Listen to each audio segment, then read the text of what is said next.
here we go with part 2. So you got your homework squared away. You know where you're going with that. So have some fun with it. Think about it. Let's talk about negotiating other cultures. You know, this is a class on adjustment. So let's talk about what it takes to negotiate another culture. And we have a lot of students at Ohio State that have become pretty facile in this. They've already got tremendous experience. We have a lot of students from all over the world. And they've come to our country, they've come to our culture, or at least this Midwestern Ohio subculture, if you will, and they need to adjust to it. What facilitates our adjustment to these cultures, right? Well, and I want to say this.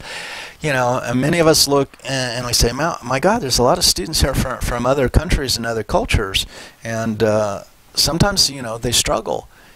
I want you to put yourself in their place. What if suddenly you decided that you needed to go to school in Germany?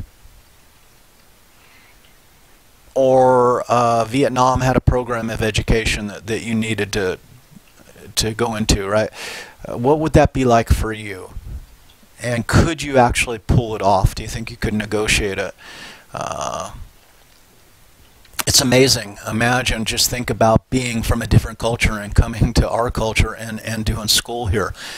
It's tough, right? So, cultural intelligence, well, what is it? It's the ability to accurately interpret ambiguous cross-cultural situations or cultural paradoxes. That is, my culture does it this way, but here I'm at this new culture and they seem to be doing it another way. What do I do?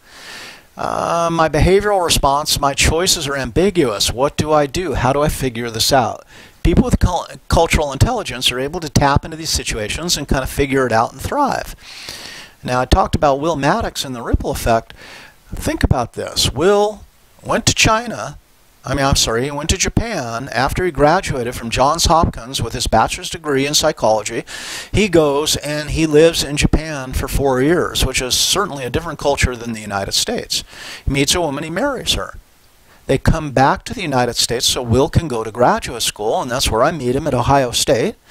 And then, what do? Well, they move up to Northwestern, up to Chicago, as he does his postdoc, and then he gets a job in France at INSEAD, the International Business School. So now he lives in France, and now he's in North Carolina. So these are cultural shifts that he and his wife, Takako, both make, and their son, Dylan, for that matter. So it requires learning cultural tendencies. How do people do things? So you got to be a good observer, and it doesn't help to read it. It doesn't hurt to read about the culture as well, right? It requires emotional intelligence, because one of the things you need to do is be able to separate your emotions from your cultural information. So this becomes, and we need to be able to separate culture from personality. Is this person behaving this way on the basis of their culture, or is this person behaving that way on the basis of personality? And notice that we might have a real small sample of people with whom we interact. We might then attribute more to their personality than we should. It may be more of a cultural issue, or vice versa. Let's take a couple examples. I love doing this example in class, but we don't have a class here, so I usually ask a guy to come up to the front of class to help me with this demonstration. You know how it is in class. No one frickin' wants to volunteer. And then I ask the guy, okay, so what I want you to do is walk on up here, and when you feel that you've come close enough for us to have good conversational distance, just walk up and then stop at that point. Your choice. And when I'm doing this with American students, who I want to pick on, right, in this context, is they'll stop about 3 feet away from me. And they'll say, this is good, let's talk. And I say, okay, you stand there, no matter what, you stand there. And we talk for a little bit in front of the class, right, about nothing in particular. And then, what do? Well, then I close the distance. I cut the distance in half. And now I talk, and we're like this, right? So we're like face to face. And you can just observe in most American males that they're starting to get really uncomfortable with this close conversational distance.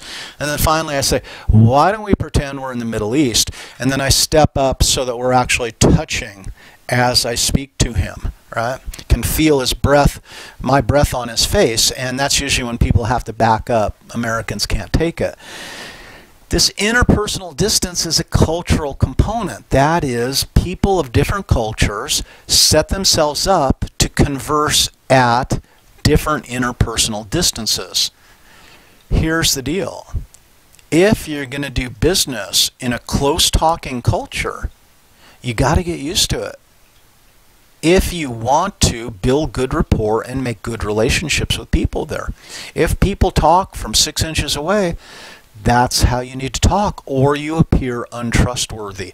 And especially if you're backing up and then they close the distance and you back up some more, it's like, what do you have to hide? Why are you moving away from me? It's very difficult to set up a rapport. So these are things that we need to either educate ourselves about, but once we even educate ourselves, we need to then practice them as we visit different cultures. And we have to adjust to that conversational distance. That's the way it's done in this culture. And notice, if you're in the other culture, the onus is on you to adapt to their culture, not sit there, whine, complain, kvetch about, why don't they do it like us Americans? You ain't in America anymore. You need to learn how to do it like the people in that country. Right? So, let's talk about some cultural differences. There's a lot of cultural differences. I'm going to just show us a smattering. High versus low context cultures. So what do we know? High context cultures establish social trust first. So what does it mean by high context? They're processing a lot of information about the surroundings. So if we're going to have a business meeting, what is the context in which that meeting is being conducted, right? Low context, let's get down to business first. Context doesn't matter. We're here to have a meeting. There's nothing to attend to outside of the details of the meeting, right? Value personal relations and goodwill that are established over time. So you build rapport, you build relationships before you do business. Now, in low context cultures like the United States, we value expertise and performance first and foremost. Who are you? What do you do? Right? We're not building a relationship. Negotiations in high context cultures often tend to be slow and ritualistic. For example, in Japan, many deals, right, many decisions are made in the wee hours of the morning after way too much drinking in a social gathering. That's how business is done. In the United States, we tend to have a meeting and by the end of the meeting have come to a decision, or we believe the meeting has failed, that the meeting was inefficient or unnecessary. We love in the United States and for much of Western Europe very to be agreed upon legal documents. Okay? So we spell it out, right? And so relationships matter less, documents matter more. We try to make the negotiations as efficient as possible.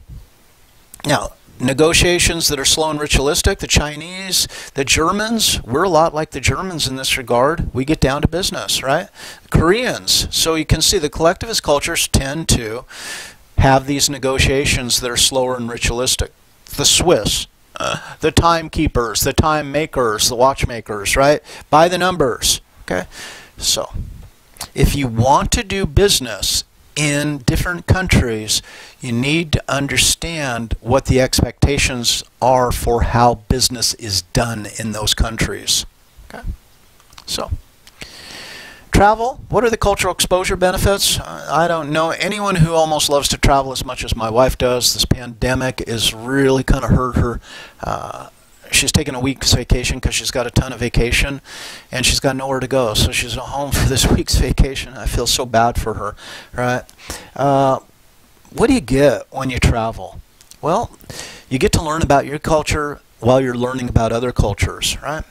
So when we travel, it enhances our communication abilities, right? We can develop peace of mind through relaxation. It enhances creativity. And Maddox, again, did a great article on the cultural benefits. He found that people who have lived in multiple cultures, right, tend to be more creative, all else being equal. And part of that is you have to be creative about learning how to negotiate or navigate a new culture, so it sets up kind of a process or program of creativity. Traveling broadens your horizons. And in Cologne, Germany, spent, what, 5-6 days? What an eye-opener to see how people live, what people feel is important, how people go about their day-to-day business, right? So I have a huge increase in understanding about people in this world. It enhances uncertainty tolerance. A lot of times you just don't know what's going to happen. when you're in a foreign culture. And I got plenty of stories. I've traveled quite a bit. It's like you get into a situation, you don't know how it's going to pan out. You just do your best, right?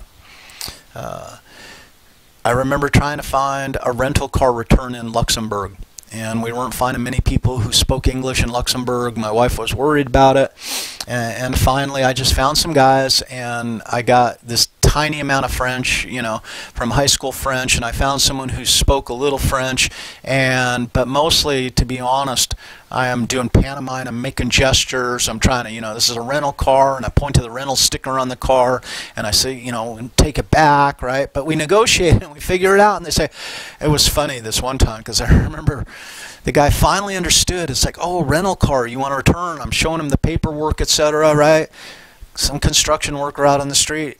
And then he points, and we're a half block away from the place. We didn't see it. We couldn't find it. He says, go, you know, you need to LA. So we go there, right? So it can boost confidence. And when you do this often enough, you say, hey, man, I can handle just about anything, right? Real life education and application. That is the real world. It creates irreplaceable memories, right?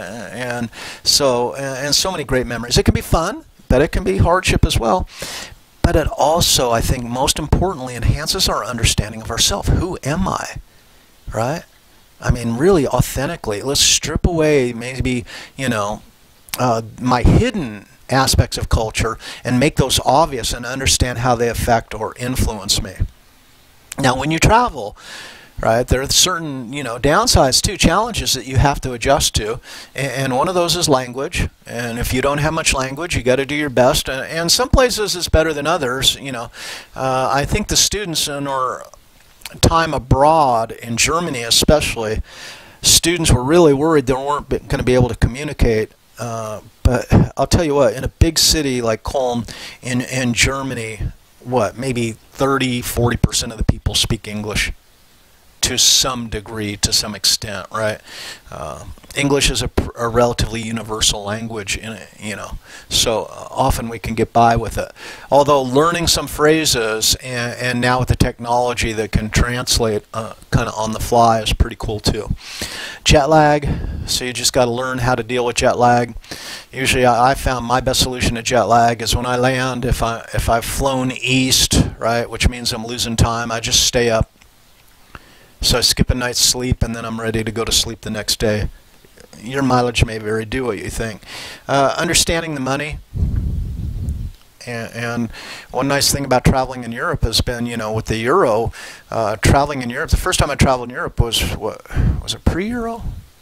And we had to get different current, no, I think I've always traveled with euro. So every country, you just got euros, and you're good to go, except Great Britain, right? Now, the other challenge to money is affording travel, because it can be expensive. Communication, right? And how do you communicate with each other, with home? So lots of technology helps there.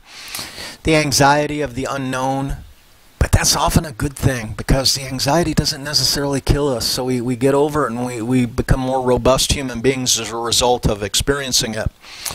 Time pressure can be a crunch, and that can be one of the tough ones to deal with, is making flights depending on, so you probably should allow yourself a lot of time, because you don't necessarily where you're going or what you're going to do when you get there.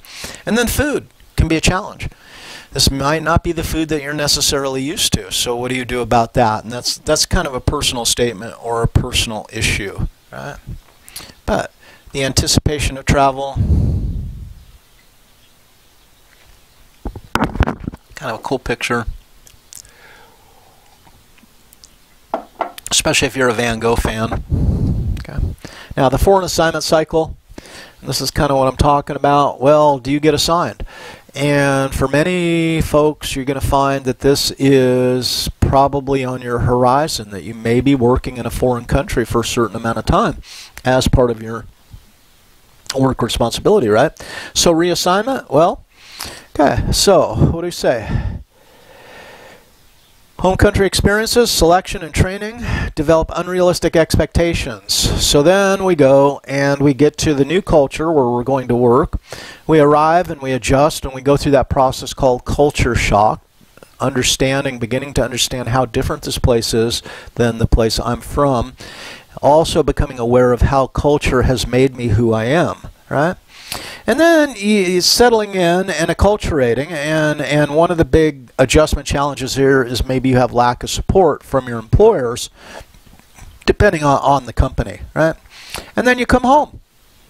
And believe it or not, and this is something they talked about in Travel Abroad here at Ohio State, is even after short trips, you come home, you may then have re-entry shock. That is some problems adjusting. You know, everybody saw you do that, sweetie. That was kind of clumsy. I know. All right.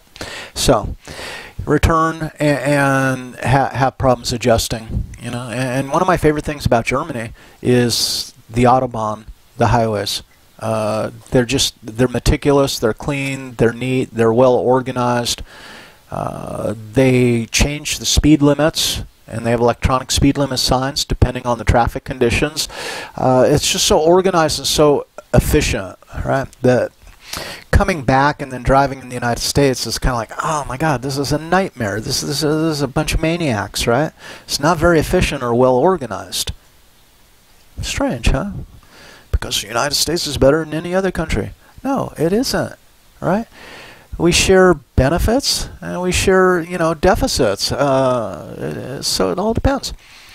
So I'm gonna really urge that you think in terms of education abroad with OSU, right? And through this wide variety of international opportunities, Ohio State works to ensure that all students are well equipped to thrive in today's global marketplace. And the trips are well organized, right? And there's insurance, everything is planned out. It's really super well done. I was so fortunate to get to do this. We did psychology and culture, of all things, and that took us to Cologne, Germany, Ghent, Belgium, and then finally our final destination was London, England, and it was an amazing trip, right? So, what are we going to learn through this? Well, potentially the ability to work effectively in international settings, and awareness and adaptability to diverse cultures, perceptions, and approaches. Teaches us about who we are, how flexible we are, familiarity with major currents of global change and issues as they raise, and I'll tell you what, traveling in Europe during the Trump era is not necessarily a great thing for Americans, because many people in Europe are not big fans of the current administration, and you get to hear about that sometimes if you strike up the conversation. The capacity for effective communication across cultural and linguistic boundaries. So those of you who are studying language, as all of us have had to, right, as part of the university deal, we get to practice it if we go to a country where it's employed. The ability to comprehend international dimensions in one's field of study. And I think that's fantastic, to understand how psychology is approached across the globe. Culture shock, then? Well, it's a term used to describe the difficulties experienced as you integrate into a new society and deal with the emotions that come from adapting to this new challenge, right? It's a natural reaction, leaving your familiar surroundings and find yourself in an almost unknown environment where many things are unfamiliar. And notice, this varies tremendously depending on where you travel to, right? The language, the food, the daily life, the scenery, the environment. If you experience some degree of culture shock, you're not alone. You should expect to experience that. So maybe take advantage of the Ohio State Travel Abroad program, or just vacation. And you know, one of my favorite things to do in the past was to sail. My wife's father and his partner loved to sail, and they got their bareboat license, so we would, you know, rent a sailboat on our first trip and then catamarans from there on out and travel about. And I'll leave you with looking across the ocean towards the islands in Belize, and this was just an amazing trip, which exposed us to a lot of cultural differences. And again, it's those kind of memories that you'll never ever forget. So you guys have a great day, take care, and I'll talk to you later.